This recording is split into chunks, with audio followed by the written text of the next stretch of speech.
Hello dear friends, I am really very sorry कि पिछले दो पार्ट सीपीसी के आने के बाद थोड़ा सा डिले हो गया है बिकॉज कुछ हेल्थ इश्यूज हो गए थे। इस वजह से I was not able to make the videos during previous 3 to 4 days, but from today onwards we will continue our this stream with full enthusiasm and Haryana में हमको सिविल जज बनना है। ये हमारा एक ऐसा टारगेट है जिसको हमें हर हाल में अचीव करना है। देखिए, चाहे जो हो जाए लेकिन अपने टारगेट को भूलना नहीं है।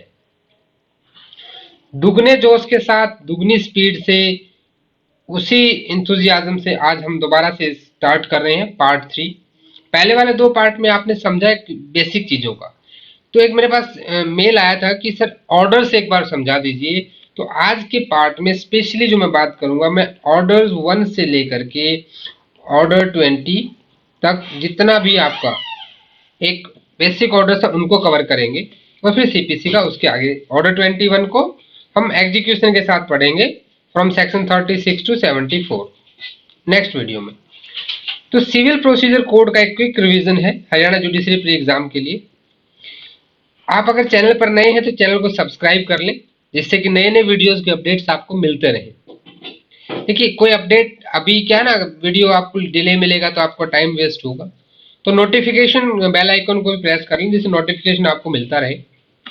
विदाउट डिले हम स्टार्ट करते हैं। हम थोड़ा सा ऑलरेडी डिले हो गए हैं।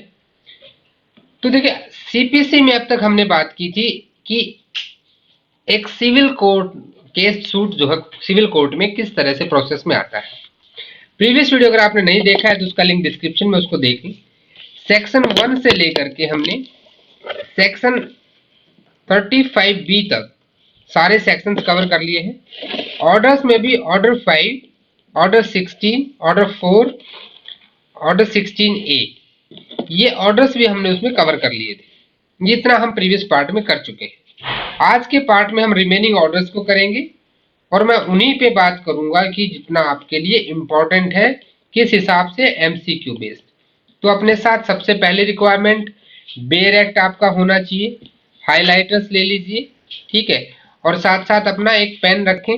मैं आपको पहले भी बता चुका हूं कि जो इंपॉर्टेंट पॉइंट्स हैं उनको आपकी जो बुक होती है, ऐसे बुक है, इस बुक में आप जब ऐसे बुक खोलते हैं तो यहाँ पे बीच में एक A4 पेपर ना, इधर छोटा सा A4 पेपर को काट लें बुक के साइज का, बेरक के साइज का, और यहाँ पॉइंट जैसे मान लीजिए यहाँ पे ऑर्डर 1 है, रूल 8 के बारे में लिख रहे हो, रिप्रेजेंटेटिव सूट, उससे रिलेटेड केस लो, यहाँ लिख लो बगल में इस पेपर के ऊपर।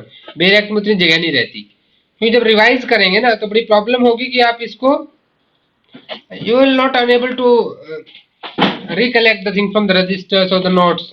वो पता नहीं कहाँ होंगे, बेरक कहाँ होगा, हो जाता है ना कि अभी उठेंगे यार लेके आएंगे वहां से, तो उसको बिल्कुल साथ में रखना है।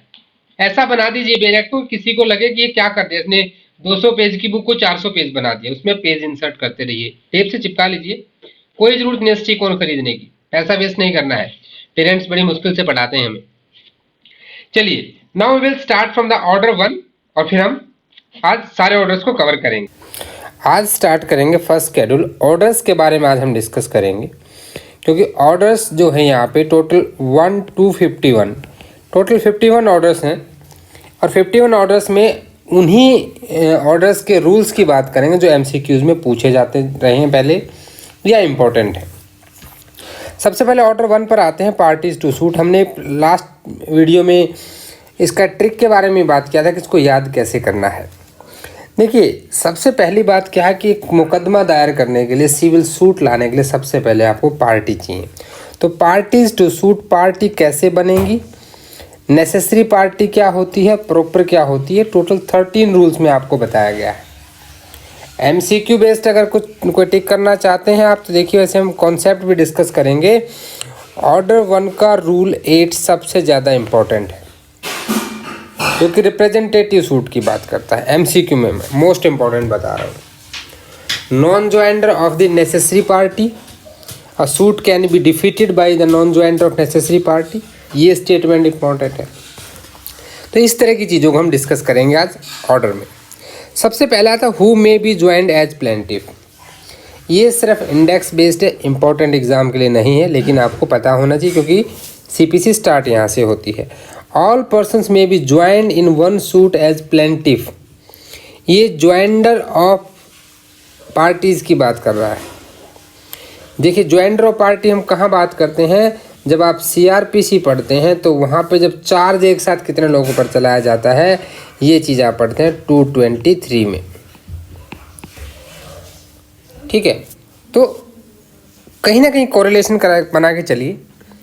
जिस किसी के भी राइट, जिस किसी की भी इस same transaction same series of act में किसी के अधिकारों का हनन हुआ है, चाहे वो ज्वाइंटली हुआ हो, सेवरली हुआ हो या अल्टरनेटिव हुआ हो, वो ज्वाइन कर सकते हैं। If such person brought the separate suit any common question of law और fact should be arise, common question of law और फैक्ट पे हो। Subsection 2 power of court to order separate trial, just एक बार देख लीजिएगा।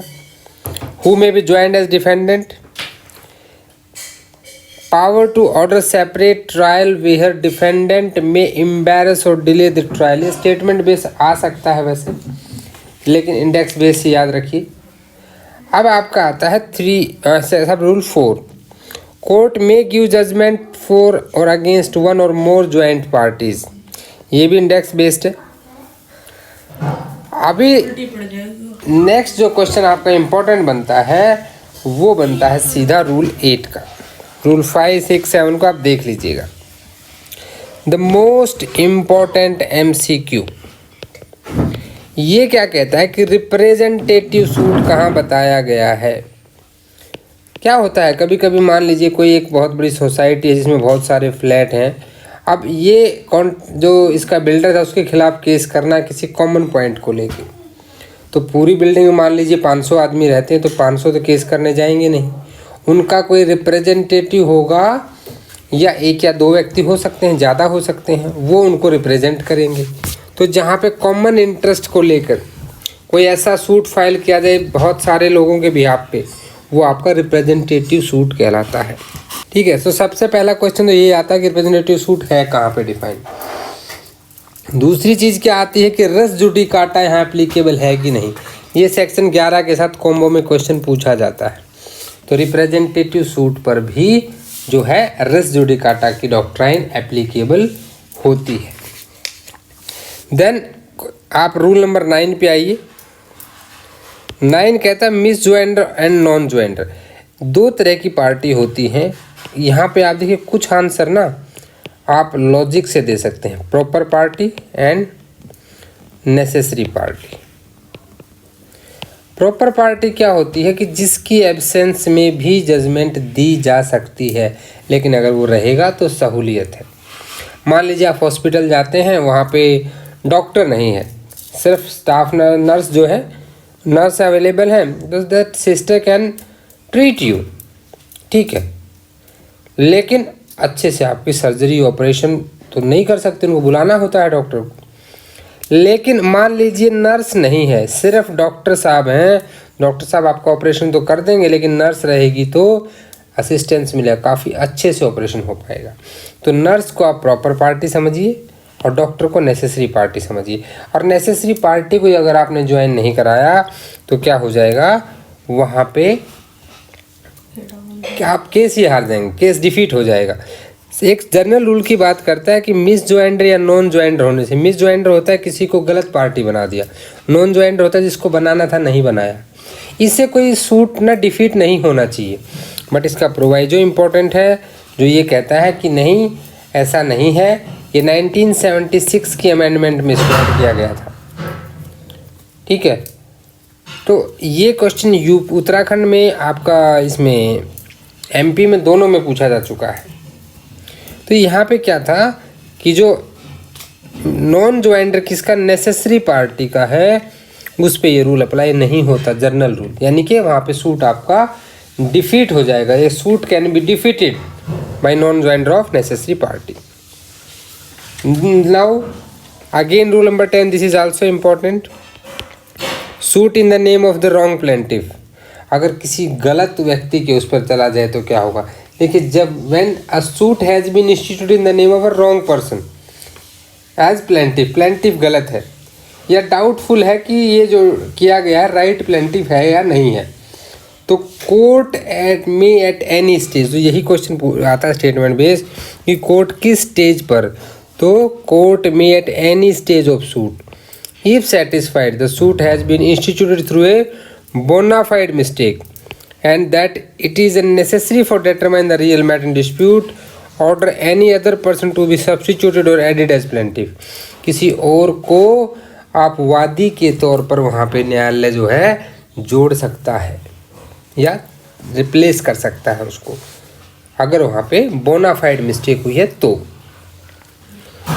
कोर्ट जो है कब किसी का स्ट्राइक आउट कर सकता है नाम, और कब किसी को ऐड कर सकता है, किसी भी पार्टी का, eight any stage of proceeding, ये याद रखना है।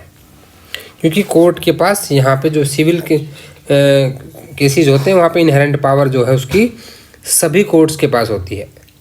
आइदर अपॉन और विदाउट द एप्लीकेशन, सो मोटो भी कर सकता है और पार्टी की एप्लीकेशन पर भी कर सकता है। लेकिन यहाँ पे जो इम्पोर्टेंट है आपका, no person shall be added as plaintiff suing without a next friend और as the next friend of a plaintiff under any disability without his consent. ये एक इम्पॉर्टेंट स्टेटमेंट आपकी यहाँ पे हो जाती है, इस पे आपको ध्यान देना है। देख, किसी भी व्यक्ति को जो आपका नेक्स्ट फ्रेंड होता है या next friend of a plaintiff, यानी कि जब माइनर की बात आती है या किसी डिसेबिलिटी में कोई है, तो उस केस में उसकी कंसेंट के बिना उसे ऐड नहीं किया जाएगा। ठीक है। Where defendant edit plaint to be amended, अगर डिफेंडेंट ऐड किया तो भैया प्लेंट जो है वहाँ पे अमेंड होगा और उसकी कॉपी भी भेजी जाएगी। अब 10A आ जाता है, power of court to request any pleader to address it. मान लीजिए किसी के पास वकील नहीं है, आप 304 CRPC में क्या पढ़ते हैं, आर्टिकल 39A में क्या पढ़ते हैं, ये सब लीगल एड की बात करते हैं। तो ये भी एक तरह से लीगल एड वाला ही कॉन्सेप्ट है कि अगर कोर्ट को लगता है कि कोई है नहीं, तो किसी भी प्लीडर को, एनी प्लीडर, वो रिक्वेस्ट कर सकता है कि भाई आप इसके केस को रिप्रेजेंट कर दो। ठीक है। Conduct of suit, such person as it deems proper, किसी को भी दे सकता है। अपीयरेंस ऑफ वन और सेवरल प्लेंटिफ और डिफेंडेंट फॉर अदर्स, यहाँ पे क्या है कि एक के बिहाफ पे बहुत किसी, भाई मान लीजिए 4 लोग हैं डिफेंडेंट, चारों नहीं आ सकते, एक आ जाएगा, but he must be acquainted with the facts.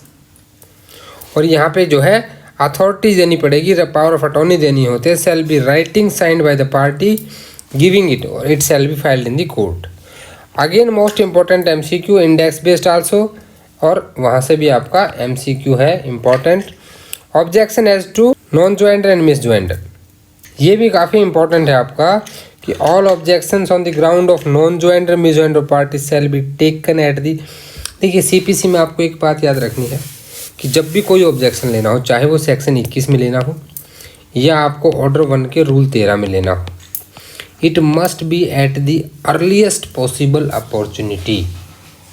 बस, तो ऑर्डर 1 में इतना याद रखिएगा आपको क्या क्या पढ़ना है। रूल 8 से लेके 13 तक सबको देख लेना है, सारे इंपॉर्टेंट है लगभग। 8 और 13 और 10 ये थोड़े से ज़्यादा इंपॉर्टेंट है। तो यहाँ पे आपका ऑर्डर 1 ख़त्म हो जाता है। अब चलते हैं अपने ऑर्डर 2 की तरफ। ऑर्डर 2 पे जाने से पहले मैं 2 चीज़ आपके साथ डिस्कस करना चाहता हूँ। एक हमने बात की थी joinder, miss joinder, non joinder के बारे में। देखिए, सबसे पहले जब आप ऑर्डर 1 पढ़ते हैं, frame of suit, sorry parties to suit, order 2 है वो, तो क्या है, पार्टीज टू सूट।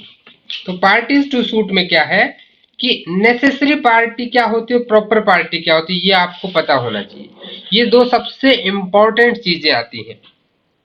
ठीक है। तो नॉन ज्वाइंडर और मिस ज्वाइंडर में यहाँ पे देखिए, जहां पे सबसे इंपॉर्टेंट आपका आ जाता है ऑर्डर 1 का रूल 10, जहां पे क्या पढ़ते हैं आप कि जहां पे डिफेंडेंट ऐड किया जा सकता है, प्लेंट अमेंड होगा। कोर्ट का पार्टीज को स्ट्राइक आउट कर सकती है, ऐड कर सकती है। समझ रहे हैं इस चीज को? तो यहां से क्वेश्चंस बनते हैं आपके। सबसे इंपॉर्टेंट आपका ऑर्डर 9, जब आप रूल 9 पढ़ेंगे इसी में, तो रूल 9 क्या कहता है, मिस ज्वाइंडर, नॉन ज्वाइंडर।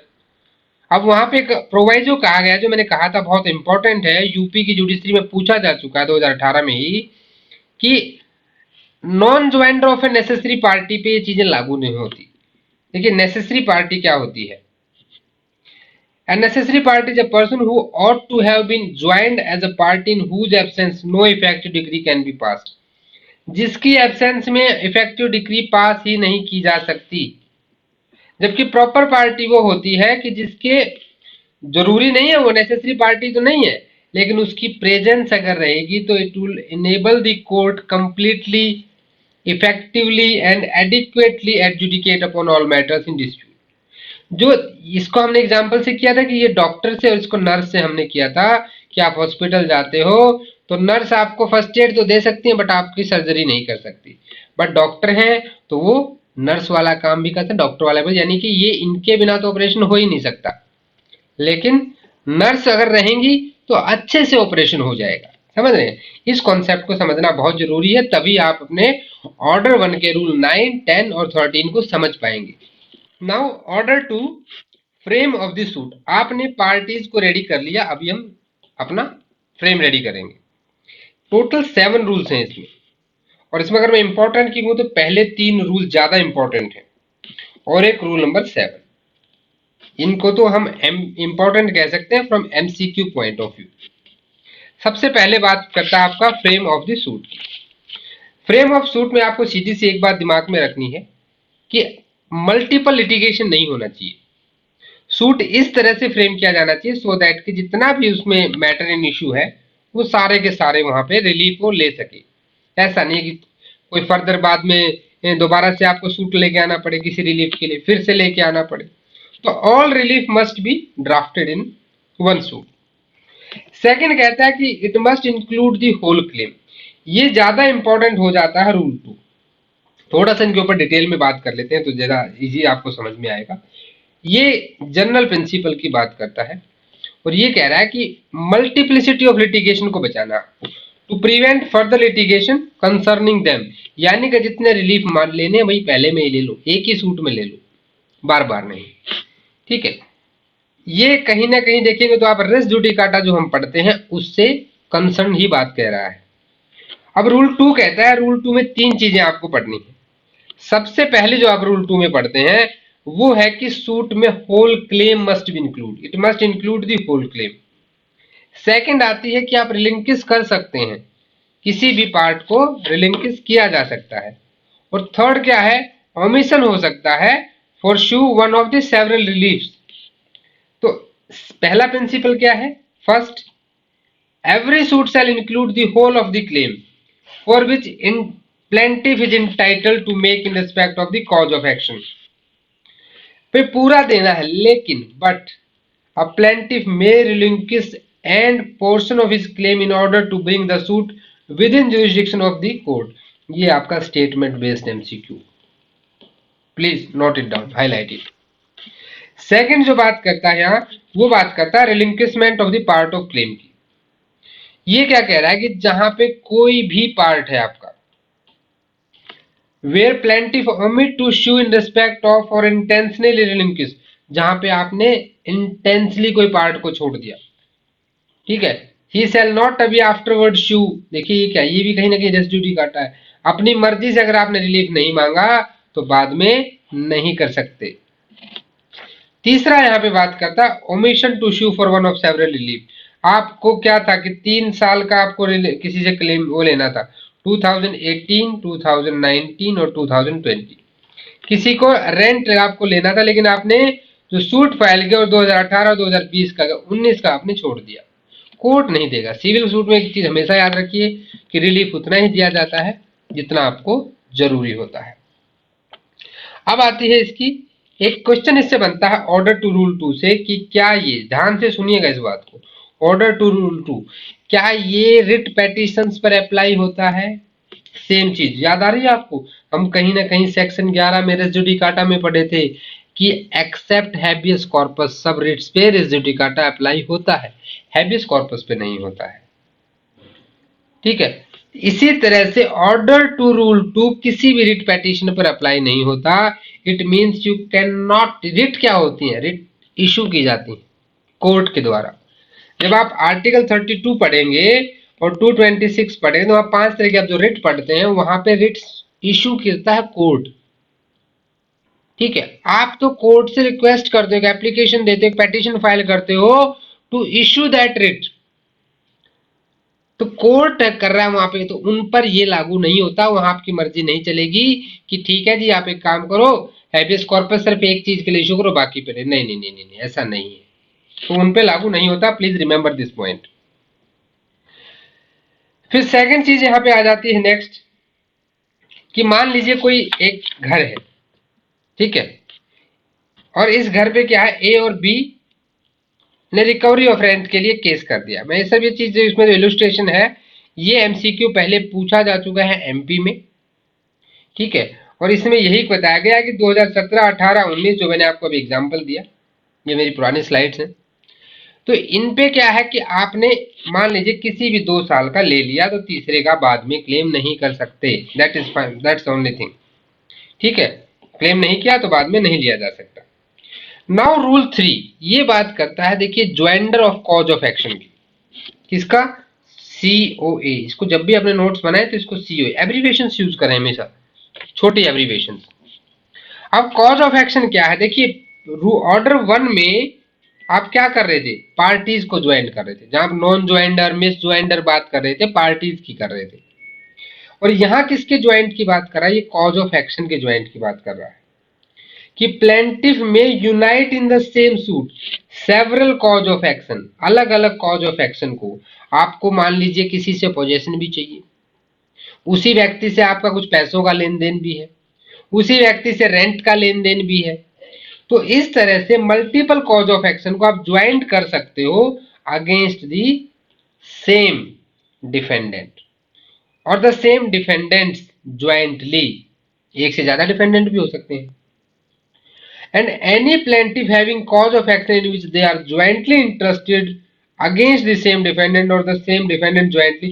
भाई ये सीधी सी एक बात कह रहा है कि अगर ए को बी के खिलाफ करना है, 3-4 इश्यूज हैं तो वो कर सकता है। अब यहाँ पे डी ई एफ हो सकते हैं, और यहाँ भी बी के बाद सी जेड कुछ ज्यादा हो सकते हैं, यानी प्लेंटिफ भी एक से ज्यादा हो सकते हैं, डिफेंडेंट भी ज्यादा हो सकते हैं, बट सारे कॉज ऑफ एक्शन उनके सभी के अगेंस्ट में होने चाहिए। और जहां पे ऐसे कॉज ऑफ एक्शन यूनाइट किए जाते हैं, jurisdiction of court as regard the suit shall depend on the amount or value of aggregate subject matter। आपने सेक्शन 6 में पढ़ा पिक्यूनरी jurisdiction, सब्जेक्ट वैल्यू किसकी होगी, भाई आपने 10 ज्वाइंट कर दिए तो पूरे केस की उसी तरह से ज्वाइंटली लागू हो जाएगी, ठीक है, this is also important MCQ. आपका रूल नंबर 4 में देखिए, वैसे तो पूरा इंपॉर्टेंट है, पढ़ लें तो देखिए एक सिंगल स्टडी तो सबकी करनी है आपको, ठीक है। अब इसमें कह रहा है कि certain claim to be joint for recovery of immovable property. Immovable property से आप क्या लेते हैं, मैसने प्रॉफिट लेते हैं। मैसने प्रॉफिट कहां डिफाइन है, 2K12 में। सेक्शन 2 का सब सेक्शन 12 किसको डिफाइन करता है, मैसने प्रॉफिट को डिफाइन करता है, जहां की रॉन्गफुल पोजेशन, इलीगल पोजेशन नहीं याद रखना है, मैसने प्रॉफिट में हमेशा आपको याद रखना है रॉन्गफुल पोजेशन, ठीक है, ये वहां पे हमने बात की थी। तो यहां पे क्या है कि with the leave of the court can be join, immovable property से रिलेटेड कोई केस है तो वहां पे कोर्ट की परमिशन चाहिए, लेकिन क्या हर एक में चाहिए, नहीं, कुछ एक्सेप्शन है। क्या एक्सेप्शन है, मैसने प्रॉफिट नहीं चाहिए, एरियर ऑफ रेंट, मैसने प्रॉफिट तो चाहिए, कोर्ट की परमिशन नहीं चाहिए, एरियर ऑफ रेंट के लिए don't require the permission of the court, ठीक है। क्लेम फॉर डैमेजेस और breach contract under the property, यानी ये वो कॉज ऑफ एक्शन है जो कोर्ट की परमिशन के बिना भी ज्वाइंट किए जा सकते हैं। अदरवाइज जनरल रूल ये कहता है कि इमूवेबल प्रॉपर्टी की रिकवरी के साथ कुछ सर्टेन क्लेम्स हैं वही किए जा सकते हैं, अदरवाइज कोर्ट की परमिशन के बिना आप नहीं कर सकते। अगली मॉर्टगेज से रिलेटेड बात करता है, ये कहता है claim in which the relief sought is based on the same cause of action. अब इंपॉर्टेंट प्रोवाइजो है, देखिए रूल 4 में जनरल चीज क्या है कि जब इमूवेबल प्रॉपर्टी की बात करता है, किसकी बात कर रहा है, इमूवेबल प्रॉपर्टी, और इसको यहीं पे जब इमूवेबल प्रॉपर्टी सुना तो सेक्शन 16 से, 17 से और 18 से कोरिलेट कर देंगे। 16 में जो 6 ग्राउंड दिए गए जहां हमने क्या कहा था, आरपीएफ, रेलवे पुलिस फोर्स पढ़ा था ना हमने, 6 कंडीशंस पढ़ी थी, उन कंडीशंस को देखना। जो ट्रिक हमने बात की सेक्शन 16 को याद करने की। 17 जहां पे एक से ज्यादा कोर्ट में है, 18 अनसर्टेनिटी है, ये भी मूवेबल प्रॉपर्टी से रिलेटेड बात कर रहे थे। उसके साथ में मैथने प्रॉफिट। देखिए एक क्वेश्चन से कितनी चीजें आपकी तैयार हो रही है। प्रोवाइजो कहता है कि nothing in this rule shall be deemed to prevent any part in a suit for the foreclosure और redemption from asking to be put into position of the mortgage property. के साथ में ऑर्डर 34 पे भी आप जा सकते हो, मॉर्टगेज प्रॉपर्टी की बात कर रहा है, तो ये थोड़ा सा देख लीजिए, ठीक है। नेक्स्ट आपका आ जाता है यहाँ पे फिर रूल नंबर 5। रूल 5 यहाँ पे क्या कहता है, रूल 5 बताता है claims by or against executor, administrator or the heirs. ये क्या है कि no claim by or against an executor, administrator or heir as such shall be joined with the claims by or against him personally. यानी कि मान लीजिए कोई व्यक्ति ए है, अब इसके साथ बी का कुछ पर्सनल लेन देन भी है, और ए जो है ये एडमिनिस्ट्रेटर भी है किसी PQR प्राइवेट लिमिटेड का, ठीक है। अब ये बीइंग एडमिनिस्ट्रेटर जो उसका केस है और जो इसका पर्सनल वो है, दोनों को ज्वाइंट नहीं कर सकते, एक पोर्टफोलियो के खिलाफ है और एक पर्सनल के खिलाफ है। नाउ रूल नंबर 6, ये आपका एमपी में जुडिशरी में पूछा जा चुका है। जो क्वेश्चन कहीं भी पूछा गया है प्लीज रिमेंबर दोज क्वेश्चंस। 1976 के अमेंडमेंट में इसको क्या किया गया था, अमेंड किया गया था कि जहां पे कोर्ट को ये लगता है ना कि ज्वाइंटर ऑफ कॉज ऑफ एक्शन, किसी एक सूट में हमने 10 कॉज ऑफ एक्शन एक साथ ज्वाइंट कर दी, उससे एम्बेरस हो जाएगा। क्या एम्बेरस हो जाएगा, आपका जो ट्रायल है वो डिले हो जाएगा, इनकन्वीनियंट है जज कोर्ट के लिए, तो कोर्ट जज सेपरेट ट्रायल कह सकता है, या जैसा आदेश उसको उचित लगे for the interest of justice वो दे सकता है। इंडेक्स बेस्ड ज्यादा इंपॉर्टेंट, स्टेटमेंट बेस्ड क्वेश्चन भी बन सकता है। Next rule number 7, objection as to misjoinder. देखिए इसको आप जब ऑर्डर 1 के रूल 13 में किसका था, objection as to non joinder and misjoinder पढ़ा था हमने। तो जब कोई भी ऑब्जेक्शन होता है जो माने कि आप कॉज ऑफ एक्शन गलत ऐड गए, आपको नहीं करना चाहिए था, it must B taken at the earliest possible opportunity. ये हमेशा याद रखना है आपको, अर्लीस्ट पॉसिबल अपॉर्चुनिटी पे आपको लेना है, ठीक है। अगर आपने वो ऑब्जेक्शन नहीं लिया है, it shall be deemed to have been waived, कि आपने उसको छोड़ दिया है। ये लाइन आपकी इंपॉर्टेंट हो जाती है, इंडेक्स बेस्ड भी इंपॉर्टेंट है। ऑर्डर 3 को आप पूरा स्किप कर सकते हैं मेरे हिसाब से। अब ऑर्डर 4 में सेक्शन 26 में हमने बात की थी कि every suit shall be instituted by presentation of plaint, ये हमने पिछले वीडियो में कवर किया था। Provided that such an affidavit shall be in the form and the manner as prescribed under order 6 of the rule 15A। ये एक बार फिर भी देख लीजिएगा आप, इसमें हम ज्यादा समय नहीं देंगे, प्लेंट से कर सकते हो, रजिस्टर, दो ही रूल थे यहाँ पे, ठीक है। रूल 1 ने क्या कहा था कि आपको कोर्ट में जो कोर्ट का अफसर जो पॉइंट होता है डुप्लीकेट में देना है, प्लेंट इन डुप्लीकेट, ये याद रखना है। उसके बाद जो है जो ऑर्डर 6 है जनरल प्लीडिंग और प्लेंट, उनसे भाई कंट्राडिक्शन में नहीं होना चाहिए, सारे वही रूल फॉलो होंगे। Plaint shall not be deemed to be duly instituted unless it comply with the requirements in sub rule 1 and 2, ये दोनों कंडीशंस फुलफिल होंगी तभी समझा जाएगा। रजिस्टर ऑफ द सूट, एक रजिस्टर होता है जहां पे आपको XYZ/2021 ऐसे एक सिविल सूट का नंबर मिल जाता है। ऑर्डर 5 में हमने देखो रूल टोटल 30 रूल है, जहां पे एसेंशियल ऑफ सम्मन है रूल 1 एंड 2, अपीयरेंस है rule 3 and 4, content 5 to 8 and mode of service. तो यहाँ पे हमने बात की थी कि रूल नंबर 15, 17, 27, 28, 29 और 30 ये ज्यादा इंपॉर्टेंट है, बाकी सबको पढ़ ले। रूल 9A दस्ती सम्मन, दैट इज आल्सो इंपॉर्टेंट, तो इनको आपको देख ले, पिछले वीडियो में हम पूरा डिस्कस कर चुके हैं। नाउ ऑर्डर 6 प्लीडिंग जनरली, अब हम अपना ऑर्डर 6 देखते हैं। ऑर्डर 6 क्या कह रहा है, देखिए प्लीडिंग में सबसे पहला ही जो रूल आता है रूल 1, डेफिनेशन ऑफ प्लीडिंग, ये सबसे इंपॉर्टेंट है। रूल 1 है, ये कहता है कि प्लेंट और रिटन स्टेटमेंट दोनों इंक्लूड है। रूल 1 ने कह दिया कि it includes both plaint and written statement. This is MCQ important, note mark कर लीजिए, आएगा क्वेश्चन यहां से। Fundamental principle of pleading rule 2, necessary particulars must be provided. Rule 3 and rule 13, signing and verification 14 and 15, power of court to strike out unnecessary pleading rule number 16, amendment of pleading rule 17 and 18। अगर आप इतना भी याद कर जाते हैं index based, तो आपका एक क्वेश्चन एमसीक्यू कहीं भी नहीं गया, गलत होगा ही नहीं। सिर्फ इतना भी अगर कर लेते हैं, अंदर का पढ़ लेंगे तो भी माशाल्लाह, फिर तो कोई कहना ही क्या है, लेकिन अगर इतना भी आप याद कर लेते हैं तो आपको बेनिफिट मिलेगा। ठीक है, लेकिन हम थोड़ा थोड़ा जरूर समझेंगे सभी रूल्स को। रूल 1 क्या कहता है? Pleading. Pleading means plaint and written statement. This MCQ बहुत सिंपल दिखने, बहुत इजी चीज है, एक बार माइंड में बिठा लीजिए, हमेशा आपके काम आएगी। ठीक है, तो ये पूछी जाती है, बहुत बार पूछा गया है ये क्वेश्चन पहले। Now rule number 2। Rule number 2 तो वैसे कई बार आया है, ये आपका एमपी में और आपका कई स्टेट्स के जो पब्लिक प्रोसिक्यूटर एग्जाम उनमें, जुडिशरी में। अब ये कहता है pleading state material facts not evidence. यही स्टेटमेंट मोस्ट इंपॉर्टेंट है, इंपॉर्टेंट मोस्ट फॉर एमसीक्यू।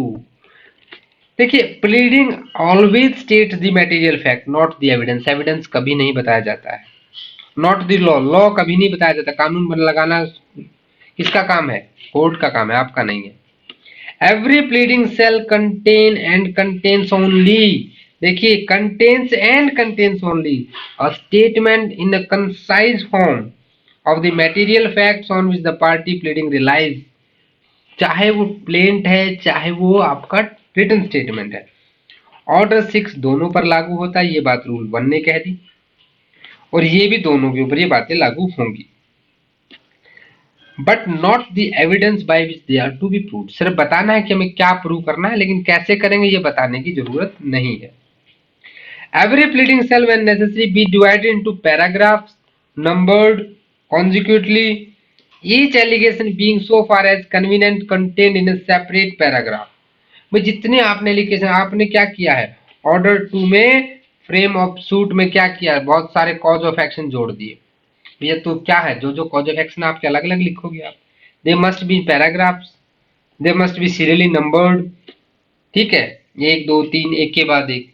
कॉन्जिक्टिवली होता है 1 2 3। जब कहाँ पढ़ते हो आप? सीआरपीसी में पढ़ते हैं ना, कंकरेंट या कॉन्जिक्टिव कैसे चलेंगी पनिशमेंट, उसके बारे में। तो ऐसे होना चाहिए, ये ड्राफ्टिंग की बात कह रहा है एक तरह से। अगर डेट्स है, सम है, number shall be express in pleading in figures as well as in words. अगर आपने लिखा है 2000 रुपीज, रुपीज 2000 ऐसे लिखा है, तो आप ये भी लिखोगे वहां पे कि 2000 रुपीज। दोनों में एक्सप्रेस करना है ताकि कोई कंफ्यूजन ना हो। अब यहां से एक क्वेश्चन बन सकता है कि फॉर्म ऑफ प्लीडिंग क्या होता है। The form in appendix A when applicable. भाई एक अपेंडिक्स दे रखी है जिसमें सारे फॉर्म्स दिए गए हैं, जस्ट इंडेक्स बेस्ड याद रखना है। पर्टिकुलर से रिलेटेड आपका 3A का कोई जरूरत नहीं है, नॉट रिक्वायर्ड, याद पढ़ने की कोई जरूरत नहीं है। Rule 4, particulars to be given where necessary. अब ये पर्टिकुलर्स से मतलब नहीं है कि आपको आपका नाम, पता, आधार कार्ड ये सब देना है। देखिए ऐसे केसेस जहां पे पार्टी जो रिलाई करती है, मिस रिप्रेजेंटेशन हो गया, फ्रॉड हो गया, ब्रीच ऑफ ट्रस्ट हो गया, विलफुल डिफॉल्ट हो गया, अनडू इन्फ्लुएंस हो गया, या जहां पे देखिए पर्टिकुलर क्या चाहिए आपका, मान लीजिए पर्टिकुलर डेट टाइम, ठीक है, आइटम क्या चीज थी, कैसे हुआ, सारे के सारे पर्टिकुलर्स वहां बताने हैं। कोई जमीन है लेके है तो जमीन के पर्टिकुलर्स आपको बताने हैं। एग्रीकल्चर लैंड है तो उसके आपको बताने हैं कि भाई बगल में इसका ये जमीन है, बगल में गली है, नॉर्थ में, साउथ में, जैसे देखा आपने जो हम रजिस्ट्री कराते हैं उसमें सारे पर्टिकुलर्स दिए होते हैं, तो वैसे पर्टिकुलर्स देने हैं। रूल 5 आपका रिपील हो गया था 1999 में, ठीक है। वो बहुत ही ज्यादा डीप जाएगा तो पूछ सकता है कब रिपील हुआ, 1999 में रिपील हुआ था, एक बार याद रखें। रूल नंबर 6, कंडीशन प्रेसिडेंट होता है। अगर कोई कंडीशन प्रेसिडेंट है तो वो आपको बतानी है, ठीक है। रूल 7 डिपार्चर, डिपार्चर ये वो नहीं है जो एयरपोर्ट पे होता है, ठीक है, वो वाला डिपार्चर नहीं है। अब ये है कि अगर मान लीजिए कोई भी अपनी बात से भाग नहीं सकता है, no pleading shall except by the way of amendment, अपनी मर्जी से आप ये नहीं कि अब आपने लगा दिया कि मेरे पास थ्रू विल ये प्रॉपर्टी मेरी थी, फिर आपने कहा कि ना ना ना ना मेरे पास तो सेल डीड है, फिर ना ना ना ना एडवर्स पोजेशन से मेरी, ऐसा नहीं है। आप कोई भी नया फैक्ट अगर देना चाहते हैं तो that must be with the permission of the court, उसके लिए अमेंडमेंट ऑफ प्लीडिंग का दे रखा है आपको, रूल 17 एंड 18, लेकिन अपनी मर्जी से आप नहीं कर सकते, अपनी बात से नहीं भाग सकते हैं। जो प्रीवियस प्लीडिंग का आपने दे दी है उनसे इनकंसिस्टेंट आप डिपार्ट नहीं कर सकते, इसलिए इसको डिपार्चर कहा जाता है। 8 जो है ज्यादा इंपॉर्टेंट है, इंडेक्स बेस्ड याद रखिए, डिनाइल ऑफ कॉन्ट्रैक्ट। 9 जो है ये effect of document to be stated, भाई किसी भी डॉक्यूमेंट का, जब आप मान लीजिए कोई डॉक्यूमेंट ऐसा है जो मटेरियल, जैसे हमने बात की कि विल है, तो it shall be sufficient in any pleading to state the effect thereof as briefly as possible, brief में देना है, सब कुछ सारी राम कहानी लिखने की जरूरत नहीं होती वहां पे, you have to mention the particular fact so that the court can understand, it must be concise as much as it can be, but it shall never, it must never lose its meaning, okay okay? उसके बाद 9 और 10 में से 10 आपका MCQ important है, पहले पूछा जा चुका है कि मेलाइस और नॉलेज कहां दी गई है, तो ऑर्डर 6 के रूल 10 में दी गई है। सेक्शन 11 नोटिस की बात करता है कि जहां कहीं भी material to allege notice to any person of any fact matter और thing it shall be sufficient to allege such notice as a fact. अब वहां पे नोटिस के टर्म्स बताने की आपको जरूरत नहीं है, वो नोटिस ही अपने आप में फैक्ट हो जाएगा। ये रूल 11 है। रूल 12 इम्प्लाइड कॉन्ट्रैक्ट और रिलेशन, एक बार पढ़ लीजिएगा, not much important. Rule 13 is important. Rule 13 क्यों इंपॉर्टेंट है? प्रिजम्पशन ऑफ लॉ की बात करता है। देखिए जब भी आप पढ़ रहे हैं तो कहीं ना कहीं प्रिजम्पशन ऑफ लॉ आता है, तो हमने कहा था दो तरह की प्रिजम्पशन होती है। आप बोलेंगे कि पढ़ रहे हैं सीपीसी सर लेके चले जाते हैं एविडेंस में, अरे भाई सब जगह जाना जरूरी है। Presumption of law and fact, fact की जो हमेशा ही रिवर्टेबल नेचर होती है इसलिए उसको मे प्रिज्यूम कहा जाता है। इंडियन एविडेंस एक्ट का सेक्शन 4 पढ़ रहे हैं। और प्रिजम्पशन ऑफ लॉ दो तरह की होते हैं, रिवर्टेबल, एक इरिवर्टेबल। रिवर्टेबल होती है जिनको हम सेल्फ प्रिज्यूम कहते हैं, यानी कोर्ट मानेगा, party can disprove it. But irrebuttable क्या होती हैं? कॉन्क्लूसिव प्रूफ होते हैं, जिसमें कि 112 में 280 डेज में अगर कोई बच्चा पैदा होता है तो इसकी लेजिटिमेसी को लेके जो प्रूफ माना जाता है। 113 सीजेशन ऑफ प्रॉपर्टी, 41 आपका प्रीवियस जजमेंट, ये तीन इंडियन एविडेंस एक्ट की है, तो देखिए इसको तुरंत वहां से कनेक्ट कर लेना है। अब रूल 13 यहाँ क्या कह रहा है, ऑर्डर 6 का ये कह रहा है कि neither party need in any pleading allege any matter of fact which the law presume in his favour. Presumption of law, जहां कानून जिस चीज को मान लेगा वहां आपको फैक्ट, ऐसे फैक्ट बताने की जरूरत नहीं होती है, ठीक है, ये चीज यहाँ पे याद रखिएगा। Burden of proof, section 101 and 102 honours of proof, ये कई बार पूछा जा चुका है। इससे पहले हरियाणा जुडिशरी में भी एक बार क्वेश्चन पूछा जा चुका है कि every pleading shall be signed by the party and his pleader, party के द्वारा भी साइन होनी है। आपने देखा होगा प्लेंट जब होता है तो पार्टी भी साइन करती है, वकील भी साइन करता है, ठीक है। अब प्रोवाइजो ये यहाँ पे एक दे दिया जो इंपॉर्टेंट हो जाता है कि where the party pleading is by reason or absence or other good cause unable to sign the pleading, it may be signed by the person duly authorized by him। खुद नहीं आ सकते तो उसका एजेंट कर सकता है, क्योंकि सिविल केसेस है, ठीक है, ये बात है। Address for service of notice, देखिए जो भी एड्रेस आप दे देंगे उसको रजिस्टर्ड एड्रेस माना जाता है, ये भी 1976 की उसमें अब यहाँ पे ऐड किया गया था। इतना इंपॉर्टेंट, इंडेक्स बेस्ड इंपॉर्टेंट है, लेकिन ये आपका इंपॉर्टेंट है। हरियाणा जुडिशरी में मैं आपको ज्यादा इंपॉर्टेंट आप बोलेंगे जो सभी इंपॉर्टेंट है मैक्सिमम, देखिए ऐसी चीजें हैं जिनको हम मिस नहीं कर सकते। We will get the chance once in the exam, तो उसके बाद once in a moon Haryana judiciary कब तक एग्जाम निकालेगी, दोबारा नोटिफिकेशन देगी, कह नहीं सकते। डियर फ्रेंड्स, आप उस पावर को फील कीजिए which you will get after becoming a judicial officer. Just try to feel that in yourself and work hard to achieve that. इस रिवीजन को मैं पूरे सीपीसी को सिर्फ एक वीडियो में भी खत्म कर सकता था, पर मुझे लगता है कि ऐसा करना सही नहीं है। We cannot leave the important points behind. कुछ चीजों में कंफ्यूजन हो जाता है, जैसे प्रीवियस वीडियो में मैंने बताया था कि 7 डेज वो आपका प्रोसेस फी जमा कराने का, डिफेंडेंट को समन इशू होने का नहीं है, समन 30 डेज में होता है। ये कुछ हाई कोर्ट रूल्स की साथ में बात होती है जो इस रिवीजन में इतना पॉसिबल नहीं हो पाता है। उसके लिए थोड़ा सा रेगुलर क्लासेस चाहिए, तभी जाके चीजें ज्यादा क्लियर हो पाती हैं।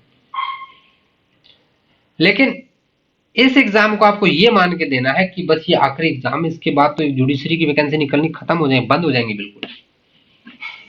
कभी भी अपने आप को ये नहीं कहना है कि नहीं मैं नेक्स्ट एग्जाम में देख लूंगा, नो। चलिए इसको जरूर पढ़िएगा, वेरिफिकेशन ऑफ प्लीडिंग को। वेरिफिकेशन क्या होती है कि जब प्लेंट लिखा जाता है, प्लेंट लिखने के बाद प्लेंट जब लिखा जाता है तो यहाँ पे प्लेंटिफ साइन करता है, प्लीडर भी साइन करता है, और नीचे की वेरिफिकेशन होती है कि the above mentioned facts are true and best as per my knowledge। तो ये वेरिफिकेशन यहाँ पे होनी चाहिए। तो इससे क्वेश्चन कई बार बना है, तो please go through it and remember it. Order 15A not required.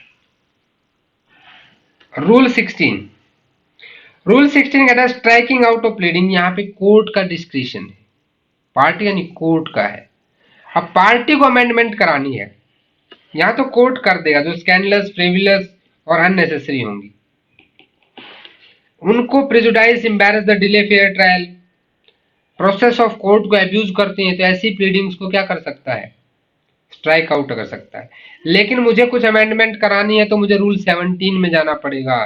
Most important MCQ.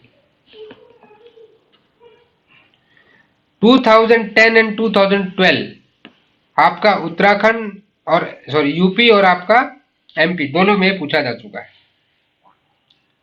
अब यहां तो है कि आपको देना है, लेकिन जो एप्लीकेशन लिंक प्रोवाइजो यहाँ पे दिया गया है जो ज्यादा इंपॉर्टेंट है, ये प्रोवाइजो जरूर पढ़ना है। No application for amendment shall be allowed after the trial has been commence. इसी लाइन से क्वेश्चन आता है। Unless the court comes to conclusion that in spite of due diligence party could not be raise the matter before the commencement of trial. Trial शुरू होने से पहले देना है, बाद में कोर्ट के की परमिशन चाहिए वहां पे। अगर आपको कोई टाइम लिमिट दे दिया गया कि आप इतने समय के अंदर क्या करो, इसको अमेंड करके ले आओ, लेकिन आपके पास तो फुर्सत ही नहीं है। कितना दिन होना चाहिए, within 14 days from the date of order. ये याद रखिएगा, यहां से आपका एमसीक्यू बन सकता है। और कोर्ट एक्सटेंड कर सकता है टाइम। एक्सटेंशन का एक पावर कहाँ दिया गया, 148 में दिया गया। 148A में कैविएट भी आता है, उस जब भी 148 प्लस उसके साथ में पढ़िए। यहाँ 30 डेज तक का टाइम इनहेंस कर सकता है कोर्ट। कितने दिन कर सकता है, 30 डेज का टाइम, ये आपको याद रखना है। Not exceeding 30 days in total, ये क्वेश्चन भी कभी कभी बनता है एमसीक्यू से, ठीक है। 30 डेज यानी 14 दिन के अंदर नहीं दिया तो 30 डेज से कोर्ट और बढ़ा सकता है। किसकी कौन सी पावर यूज करके, 148 यूज करके। तो यहाँ पे आपका रूल ऑर्डर 6 के सारे 18 रूल कंप्लीट हो जाते हैं। अब आते हैं प्लेंट पे। ऑर्डर 7 में टोटल 17 रूल्स दिए गए हैं। सबसे पहले पर्टिकुलर्स इन दी प्लेंट, ठीक है। रूल 1 से रूल 8 इसके बारे में बात करते हैं। Procedure on plaint being admitted rule 9, return of plaint rule 10, 10A, 10B important, rejection of plaint most important, production of document ये भी देख लेंगे, लेकिन ये दो फैक्टर तो बहुत इंपॉर्टेंट है, ये तो जरूर देखने देंगे इतने। तो इन सबको समझना है। अब देखिए यहीं पे हम सारी चीजें समझते हैं कि रूल 1 से 8 तक क्या बताया गया है कि किस टाइप के पर्टिकुलर्स होने चाहिए। वह प्लेंट सेल कंटेन क्या है, कोर्ट का नाम आएगा। आप प्लेंट जब आप देखे हैं, वो आपका अधिवक्ता है तो आपने बहुत अच्छे से देखा ही होगा। उसमें आपका name, description, place of residence, भाई क्या आता है, कोर्ट का नाम, in the court of the honourable court of ठीक है, जस्टिस साहब so and so, senior division, junior division. उसके बाद प्लेंटिफ का नाम, description, place of residence etcetera, versus defendant का सब कुछ, सारा नाम पता। अगर वो भाई वहां पे माइनर है या अनसाउंड माइंड है तो उसकी स्टेटमेंट ऑर्डर 32 के साथ। फिर आपके फैक्ट, क्या जो कॉज ऑफ एक्शन अराइज कर रहे हैं। फिर आप रिलीफ क्या डिमांड कर रहे हैं, कहीं कुछ सेट ऑफ तो नहीं है और कोई पार्ट रिलिंक्विश तो नहीं किया आपने, उसके बारे में बताना है। तो ये सारी की सारी चीजें बताई गई हैं। रूल 2 को एक अलग से याद रखना है, जो मनी सूट की बात करेगा, कि जहां पे प्लेंटिफ रिकवरी ऑफ मनी की बात करता है तो वहां पे प्रिसाइज अमाउंट बताना है, लेकिन मैसने प्रॉफिट में नहीं बताना है। ध्यान से सुनिए, आपको वैसे कोई अमाउंट लेना है, किसी से उधार दिया है तो आप प्रिसाइज अमाउंट बताना है, लेकिन मैसने प्रॉफिट में नहीं है। ठीक है, इसके लिए कमीशन अपॉइंट होता है, कमीशन आपको बताता है।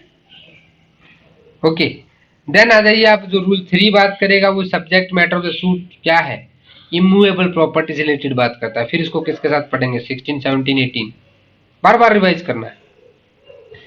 ठीक है, जब सब्जेक्ट मैटर आपका क्या है, इमूवेबल प्रॉपर्टी है, तो वहां पे प्रॉपर्टी का डिस्क्रिप्शन देना है कि जी मेरा ये जो प्रॉपर्टी, इसके नॉर्थ में ये, साउथ में ये, ईस्ट में गली है, वेस्ट में क्या है, कंप्लीट पर्टिकुलर्स, कोई हाउस नंबर है वो देना है, गली नंबर, मोहल्ला नंबर, सब सारे पर्टिकुलर्स देने हैं, so that court can easily identify कि किस प्रॉपर्टी की आप बात कर रहे हो। रूल नंबर 4, जहां पे प्लेंटिफ रिप्रेजेंटेटिव करेक्टर में वहां पे कर रहे हैं, ऑर्डर 1 रूल 8। ठीक है, उसके बाद रूल 5 कहता है कि defendant interest and liability to be shown, वो दिखानी पड़ेंगी।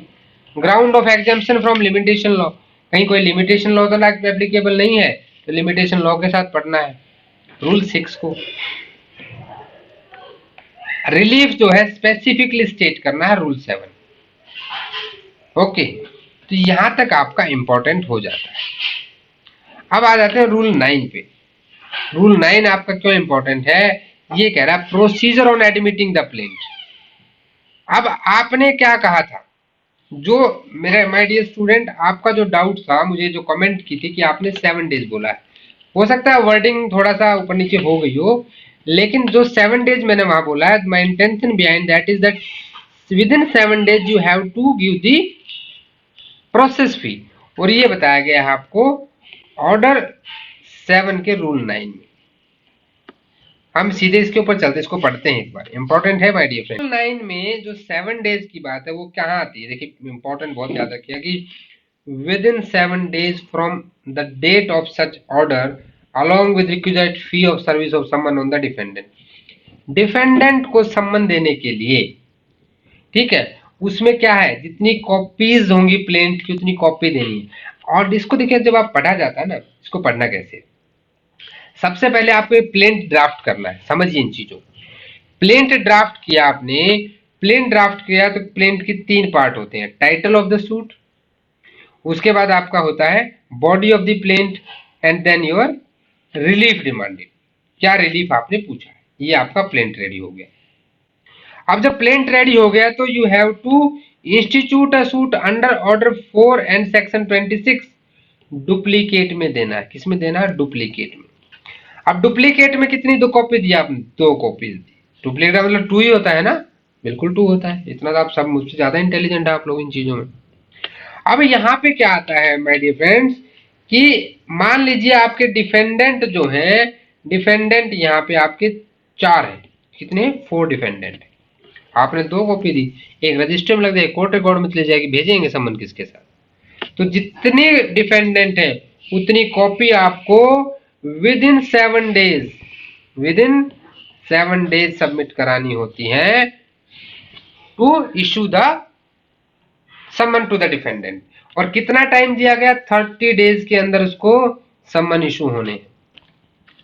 याद है ना आपको, हमने पिछली बार किया था, विद इन 30 डेज, 30 दिनों के अंदर वहां पे उसको सम्मन इशू कर दिया जाएगा। ये हमने वहां पढ़ा था। ये कहां पढ़ी थी आपने, ये पढ़ा था ऑर्डर 5 के रूल 1 में। तो 7 डेज में और 30 डेज का डिफरेंस आई होप आपको समझ में आ गया होगा। ठीक है, तो रूल 9 आपके लिए इंपॉर्टेंट है। अब आते हैं रूल 10 पे, this is also important, return of plaint. Rejection of plaint और रिटर्न ऑफ प्लेंट दो चीजों को यहां समझना जरूरी है।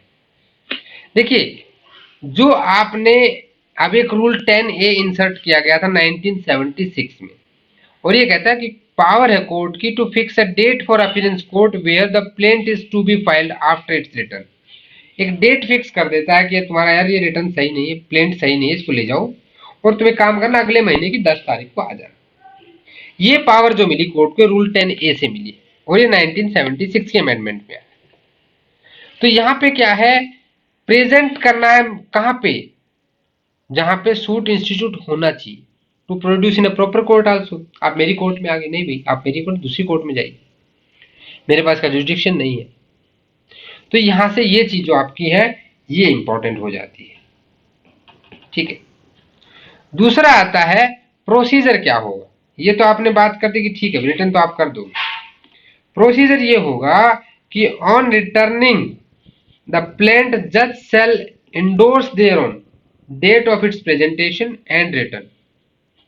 ये लाइंस बहुत इंपॉर्टेंट है,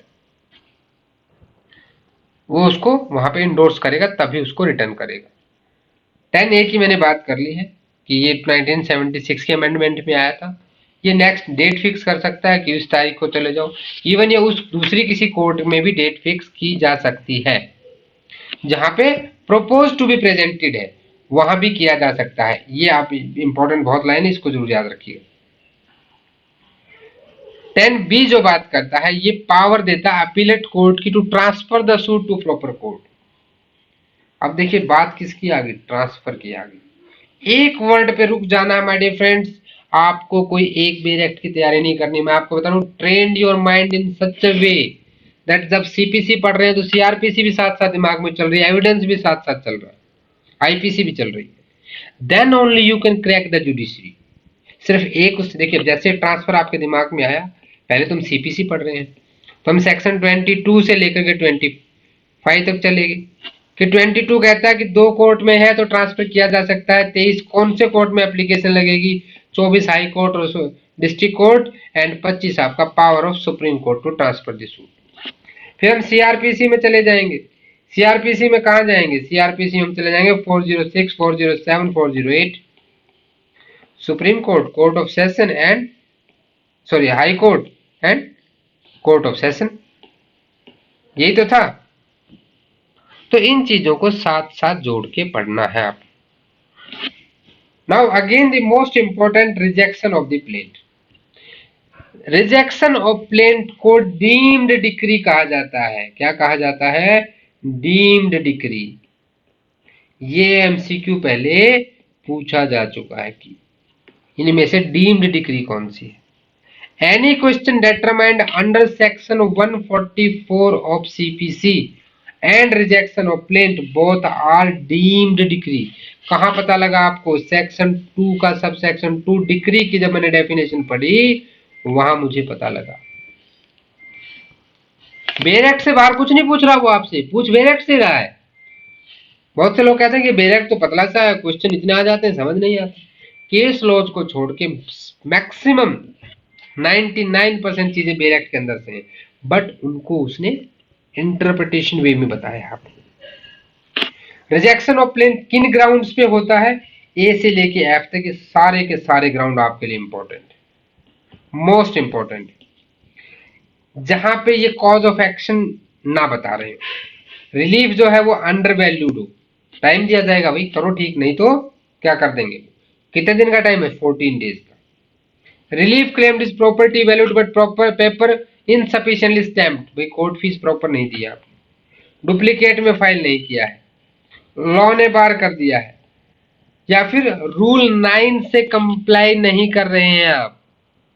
क्या कर रहे हैं, जो प्रोसीजर है एडमिटिंग इन प्लेंट का, आपने विद इन 7 डेज क्या किया, 7 दिन के अंदर प्रोसेस फी जमा नहीं कराई, डिफेंडेंट को सम्मन नहीं किया, सम्मन नहीं किया, जाओ भाई तुम्हें चाहिए रिलीफ, कोर्ट क्यों टेंशन लेगा, स्टेट की ऑब्लिगेशन नहीं आती यहाँ पे। प्रोवाइजो अगेन इंपॉर्टेंट, ठीक है। Shall not be extended unless the court, क्या एक्सटेंड नहीं कर सकते, टाइम फिक्स किया हुआ किस चीज के लिए, अगर कोई अंडर वैल्यूएशन स्टाम्प पेपर पूरे नहीं लगाए। ठीक है, विद इन द टाइम, वहां पे नहीं करना है, लेकिन 148 की पावर फिर भी यहाँ पे रहती है। अब प्रोसीजर क्या होगा, देखिए दोनों चीजों का प्रोसीजर इंपॉर्टेंट है। रिटर्निंग ऑफ प्लेंट आपका रूल 10 में बात करता है, रूल 10 का सब रूल 2 बताता है कि प्रोसीजर क्या होगा रिटर्निंग ऑफ प्लेंट में। और रिजेक्टिंग, देखिए कितना सिंपल है, रूल 10 सब रूल 2 दोनों को कर दिया प्लस, क्या बन गया रूल 12। भैया जब तक ब्रैकेट में था तो रिटर्न हो रहा था, खुल के बाहर आ गया तो रिजेक्ट हो गया, आदमी ही काम का नहीं था, जैसे ही बाहर निकला रिजेक्ट, अंदर ही रहना चाहिए था। तो प्रोसीजर दोनों जगह बताया गया है, एक जगह रिटर्निंग का और एक जगह रिजेक्ट होने का। Rule 13, where rejection of plaint does not preclude presentation of the fresh plaint. देखिए rejection of plaint on any of the ground hereinbefore mention shall not of its own force preclude, अपने आप नहीं उसको मना करता है कि वो फ्रेश प्लेंट नहीं ला सकता in the same cause of action. Rule 13 ये कह रहा है कि सिर्फ रिजेक्शन करने से ही ऐसा नहीं है कि उसे प्रिक्लूड कर दोगे, अपने आप मुकदमा नहीं ला सकता रिजेक्ट करने से, लेकिन subjected to the conditions given under the CPC. 14 बात कर रहा है से 17 डॉक्यूमेंट से रिलेटेड बात करता है। इसमें सबसे इंपॉर्टेंट जो आता है, देखिए आपका जो आप 14 का सब रूल 3 पढ़ते हैं, ये आपका ज्यादा इंपॉर्टेंट है। देखिए आपको याद होगा जो सेक्शन 5 हम पढ़ते हैं, कहाँ का, इंडियन एविडेंस एक्ट का, वो क्या कहता है, इसका इंडियन एविडेंस एक्ट कि जो एविडेंस दिए जा सकते हैं वो रिलीवेंट फैक्ट्स के या फैक्ट इन इशू के ही दिए जा सकते हैं, अदरवाइज नहीं दिए जा सकते। तो वे ऐसे ही डॉक्यूमेंट प्रोड्यूस किए जा सकते हैं जिन पर आप रिलाई करते हो और वो कॉज ऑफ एक्शन से रिलेटेड है। अभी आपने क्या किया कि प्रॉपर्टी के पोजीशन की बात और अपनी मेडिकल रिपोर्ट लगा के दे दी प्लेंट के साथ में, क्या करेंगे उसका सिर्फ रिलीवेंट फैक्ट का देना, बिल्कुल लॉजिकल चीज है, कुछ अलग नहीं। रूल 15 बाद में रिपील कर दिया गया था। रूल 16 जो है वो इतना उसको छोड़ सकते हैं। रूल 17 जरूर पढ़ लीजिएगा क्योंकि ये आप कई बार पढ़ेंगे, इसलिए इसको मार्क करके रखें। ये production of the shop book के बारे में बात करता है, ठीक है। इसको हम ऑर्डर 13 के साथ भी पढ़ेंगे, प्लीज रिमेंबर इट। तो यहां तक आपका जो है प्लेंट से रिलेटेड सारी इंफॉर्मेशन पूरी हो जाती है। अभी रिटर्न स्टेटमेंट में हम बात करेंगे, टोटल 10 रूल है। अब रिटर्न स्टेटमेंट है क्या, ये आपको पता होना चाहिए, ठीक है। उसके बाद कौन फाइल कर सकता है return statement, and return statement कब फाइल की जाती है, ठीक है। रिटर्न स्टेटमेंट है क्या, कौन कर देगा रिटर्न स्टेटमेंट और कब देगा, 3 चीजें आप अपने आप से पूछिए। तीनों का जवाब अगर आपको मिल गया तो समझिए आपको ऑर्डर 8 पूरी तरह से समझ में आ गया। अब देखिए क्या होता है कि जब आपने सम्मन दे दी, ऑर्डर 5 का रूल 1 पढ़ा था हमने, वो कह रहा था कि 30 दिन के अंदर डिफेंडेंट के पास सम्मन चले जाने, सम्मन आ गई तो वो डिफेंडेंट कौन है, जिसके खिलाफ आपने लायबिलिटी बताई है, जिसने आपके अधिकारों का हनन किया है, ऐसे व्यक्ति को कोर्ट ने आदेश दिया, सम्मन इशू कर दिया कि आप कोर्ट में आइए, आपके खिलाफ मुकदमा आया है। तो वो क्या करेगा, वो अपनी बात भी तो कोर्ट को लिख के बताएगा ना कि नहीं ये जो एलिगेशन लगा रहा है ये सही है, ये गलत है। अब एलिगेशन लगाया कि इसने 20 लाख रुपए लिए हैं मुझसे, अब डिफेंडेंट कह रहा है कि जी मैंने इससे पैसे तो लिए हैं लेकिन सिर्फ 2 लाख लिए हैं, एक जीरो एक्स्ट्रा लगा रहा है तो 2 लाख, ऐसे उसकी बातों का रिप्लाई देगा और उसी को कहते हैं रिटर्न स्टेटमेंट, ठीक है। तो return statement is a pleading of the defendant for submission of every material fact to answer the allegations made by plaintiff in his plaint and also states new facts in his favor। अब new facts क्या आ सकते हैं, set of, legal set of की बात करते हैं, ठीक है। अब यहाँ पे क्या है कि जो आपका ऑर्डर 5 का रूल 1 था, वही बात यहाँ पे ऑर्डर 8 का रूल 1 कह रहा है कि 30 दिन के अंदर अंदर क्या है, रिटर्न स्टेटमेंट देनी है। किसके 30 दिन, आफ्टर दी सर्विस ऑफ सम्मन, और इसको प्लस 60 और बढ़ा सकते हैं, यानी टोटल 90 डेज के अंदर अंदर from the date of the service of summon. ये 90 डेज जो है सर्विस ऑफ सम्मन से to file the return statement, ठीक है, इसको 120 नहीं लेना है। हालांकि आप प्रैक्टिकल लाइफ में देखेंगे तो बियॉन्ड 90 क्या बहुत बाद में भी दी जाती है। ठीक है, कैलाश वर्सेस ननकू, ठीक है, वो आप जरूर पढ़िएगा, वो थोड़ा इंपॉर्टेंट केस है इसके बारे में। जो ऑर्डर 8 का रूल 1 है वो आपको समझ में आ गया होगा। 30 डेज और 90 डेज वाली बात कर रहा है ये आपका सेम जो है, आपका बिल्कुल डिट्टो जो है ऑर्डर 5 रूल 1 की जैसी बात करता है। ठीक है, उसके बाद आप सीधे रूल 1A पर आइए। जो 1A है यहाँ पे, इसको इंसर्ट कब किया गया था, ये क्वेश्चन बन सकता है। ये भी 1999 की जो अमेंडमेंट थी उसमें इंसर्ट हुआ था। देखिए 1976, 1999 और 2002, यही 3 मेजर अमेंडमेंट हैं CPC की, इनको आपको याद रखना है। तो इसको भी आप जरूर देख लीजिएगा। ड्यूटी ये बताएगा डिफेंडेंट की टू प्रोड्यूस द डॉक्यूमेंट। जो हम प्लेंट में डॉक्यूमेंट्स पढ़ रहे थे उन्हीं की तरह ये भी बात करता है। डॉक्यूमेंट में कहाँ पढ़ा था हमने, ऑर्डर 5 ऑर्डर 7 के रूल 14 में। देन आपका आ जाता है nothing in this rule shall apply to the documents. कौन से 2 डॉक्यूमेंट की कैटेगरी पे अप्लाई नहीं होता, ये आपका इंपॉर्टेंट है। जहाँ पे आप देखिए सेक्शन 145 क्रॉस एग्जामिनेशन कंट्राडिक्शन के लिए, एंड सेक्शन 157 किसके, इंडियन एविडेंस एक्ट के। ठीक है, तो उनके रिलेशन में इसको पढ़िएगा, यहाँ से इंपॉर्टेंट है। रूल 2 है नए फैक्ट प्लीड में बताने हैं। रूल 3 डिनाइल जो है वो बहुत स्पेसिफिक होना चाहिए, इंडेक्स बेस्ड आपको ये पता होना चाहिए। रूल 3A जो है, 3A यहाँ पे किस बारे में बात कर रहा है, देखिए denial by defendants to commercial courts not required, छोड़ सकते हैं, बिल्कुल स्किपेबल है, कोई इशू नहीं है, कोई क्वेश्चन नहीं बनता इससे। Rule 4 evasive denial. रूल 4 ये कह रहा है कि इवेसिव होता है कहीं पे जो किसी से गोलमाल कर देना ना, ठीक है, कपटपूर्ण जो चीज़ होती है, तो must not be do evasive denial नहीं होना चाहिए, ये आपको यहाँ पे ध्यान रखना है। रूल 5 में डिनाइल स्पेसिफिक होना चाहिए, बस इतना याद रखिए। रूल 5 इतनी बात कह रहा है। रूल 6 इम्पॉर्टेंट है, सेट ऑफ के बारे में बात करता है। 2 तरह का सेट ऑफ होता है, एक आपका लीगल सेट ऑफ होता है और एक होता है आपका इक्विटेबल सेट ऑफ। जहाँ असर्टेन अमाउंट है, अनसर्टेनिटी है, वहाँ पे आपका लीगल सेट ऑफ होता है। जहाँ सर्टेन अमाउंट है वहाँ पे इक्विटेबल सेट ऑफ होता है। सेट ऑफ क्या एक तरह से काउंटर क्लेम होता है जो डिफेंडेंट आपके प्लेंटिफ के अगेंस्ट में करता है, और यहाँ पे जो डिफेंडेंट है वो प्लेंटिफ के रोल में आ जाता है for that particular set of, ये उसके बारे में कहता है। 6A से 6G जो है बिल्कुल इंपॉर्टेंट है, सेट ऑफ की बात करते हैं, और ये सारे के सारे मोस्ट इंपॉर्टेंट हैं। काउंटर क्लेम बाय डिफेंडेंट, ये आपको सारे पढ़ने हैं। उसके बाद आ जाइए आप सीधा सा आगे, देखिए जो काउंटर क्लेम आपका होता है वो आपके लिए एक तरह से लीगल सेट ऑफ या इक्विटेबल सेट ऑफ में आप उसको डिवाइड करना है, और इसके बारे में अगर डिटेल में जानना तो उसका वीडियो नीचे डिस्क्रिप्शन में है, उसके बारे में आप जान सकते हैं।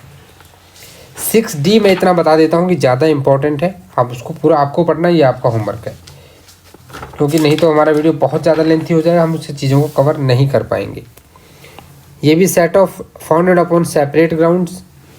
Rule 8 new ground of defence, and rule 9 subsequent प्लेडिंग। Subsequent प्लेडिंग, बाद में कोई प्लेडिंग नहीं लेके आ सकते आप, ठीक है, एक बार जो देना है आपको वही देना है, बट सेट ऑफ या काउंटर क्लेम कोई है तो वो दिया जा सकता है with the permission of the court. ठीक है, एडिशनल रिटन स्टेटमेंट अगर कोर्ट चाहे तो मांग सकता है, and fix the time not more than 30 days for presenting the same. Additional के लिए 30 दिन ही है, प्लस 60 यहाँ नहीं मिल पाएगा उसको। तो रूल 10 आपका बात कर रहा है procedure when party fails to present written statement called by court. भाई अगर आप नहीं दोगे तो हम रूल 9 और रूल 1 के तहत जो देनी थी आपको एडिशनल, या वो उस टाइम पे देनी थी, तो कोर्ट क्या कर सकता है, जजमेंट प्रोनाउंस कर सकता है उसके खिलाफ। एक तो होता है कि वो नहीं आए, जो हम ऑर्डर 9 में पढ़ेंगे अपीयरेंस में एक्स पार्टी, ये है कि आपने रिटन स्टेटमेंट नहीं दी, इन दैट केस। उसके बाद slam bar association versus union of India एक केस है, ठीक है, इसका आप स्क्रीनशॉट ले लीजिए। इन दोनों केसेस में कोर्ट ने क्या हेल्ड किया था, ये आपके लिए इंपॉर्टेंट है। Filing of written statements related का जो टाइम बताया गया है, ठीक है, वो डायरेक्टरी है, परमिशिव नॉट मैंडेटरी एंड इम्पेरेटिव। ये कोर्ट का डिस्क्रिशन है कि वो इसे एक्सटेंड कर सकता है, ठीक है, but shell not B so frequent and routinely exercise. So this is important case law, please remember this. Okay, understood. अब हम चलते हैं हमारे नेक्स्ट ऑर्डर पे। देखिए, ये एक प्लेंटिफ है और ये डिफेंडेंट है, ठीक है। प्लेंटिफ ने क्या किया, ये कोर्ट में चला गया, कहाँ पे, इसके खिलाफ प्लेंट लेके ऑर्डर 4 से केस इंस्टीट्यूट कर दिया, सेक्शन 26 की हेल्प लेके सम्मन भेज दिया डिफेंडेंट को ऑर्डर 5 में। अब डिफेंडेंट ने क्या किया, रिटन स्टेटमेंट दे दिया अंडर ऑर्डर 8। अब ये दो क्या होगा, कोर्ट में प्लेंटिफ आएगा कि नहीं आएगा, डिफेंडेंट आएगा कि नहीं आएगा, यही बात तो आपका ऑर्डर 9 कह रहा है, अपीयरेंस एंड नॉन अपीयरेंस। तो ऑर्डर 9 जो है टोटल 14 रूल्स हैं, ये भी आपका इंपॉर्टेंट है। सबसे इंपॉर्टेंट इसमें एक्स पार्टी डिक्री आती है जो ज़्यादा इंपॉर्टेंट है, ठीक है। Appearance and consequences of their non appearance, यानी आ जाएगी तो ठीक है भाई, तो एग्जामिनेशन होगा ऑर्डर 10 में, नहीं आएगी तो एक्स पार्टी डिक्री दी जा सकती है, ये ज़्यादा इंपॉर्टेंट है। एग्जाम में इसके बारे में बहुत बार पूछा जाता है, मेंस में भी, इंटरव्यू में भी, तो इन पे विशेष हम ध्यान देंगे। देखिए, डिस्ट्रिक्ट कोर्ट, ये डिस्ट्रिक्ट कोर्ट सिर्फ कोर्ट का फोटो है। अगर मान लीजिए कोई भी पार्टी अपीयर नहीं होती तो क्या होगा, सिर्फ प्लेंटिफ अपीयर होता है तो क्या होगा, और सिर्फ अगर डिफेंडेंट अपीयर होता है तो क्या होगा। यही 3 कंडीशन हो सकती हैं, कोई भी ना आए, प्लेंटिफ ना आए या डिफेंडेंट ना आए, ये 3 कंडीशन हो सकती हैं। तो एक्स पार्टी डिक्री क्या, प्लेंटिफ नहीं आएगा, डिफेंडेंट नहीं आएगा, तो क्या एक्स पार्टी डिक्री हो सकती है उस केस में।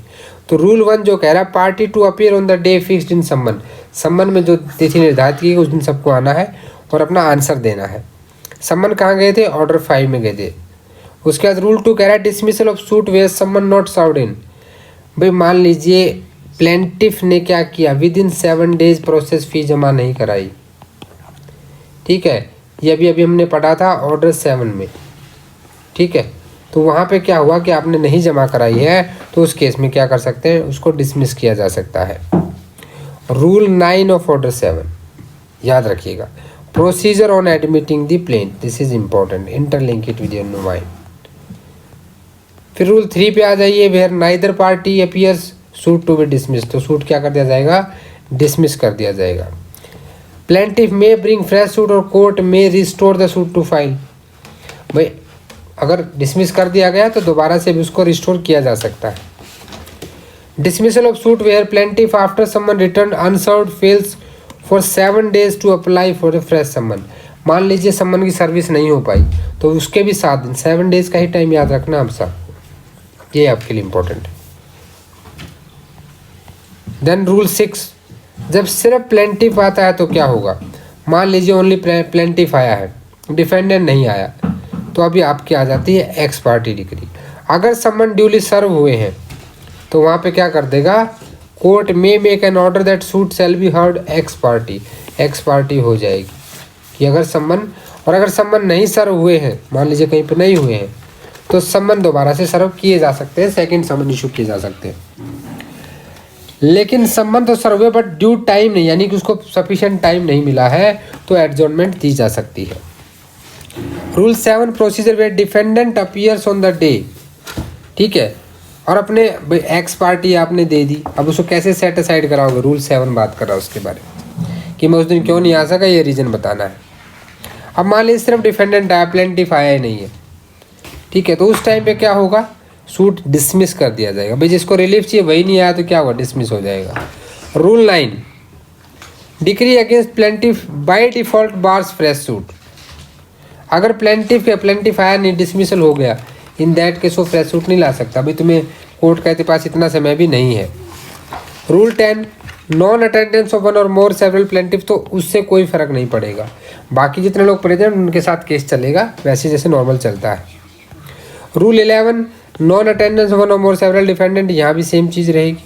Rule 12 non attendance without sufficient cause shown of party order to appear in person, court किसी को इन पर्सन बुला सकता है अगर कोर्ट की मर्जी है तो, ठीक है, ये यहाँ पे आपके लिए याद रखना है। देन आ जाता है आपका रूल नंबर 13। देखिए रूल नंबर 13 में क्या है, आप एक आर्टिकल पढ़ते हैं, आर्टिकल 123 ऑफ लिमिटेशन एक्ट, 1963।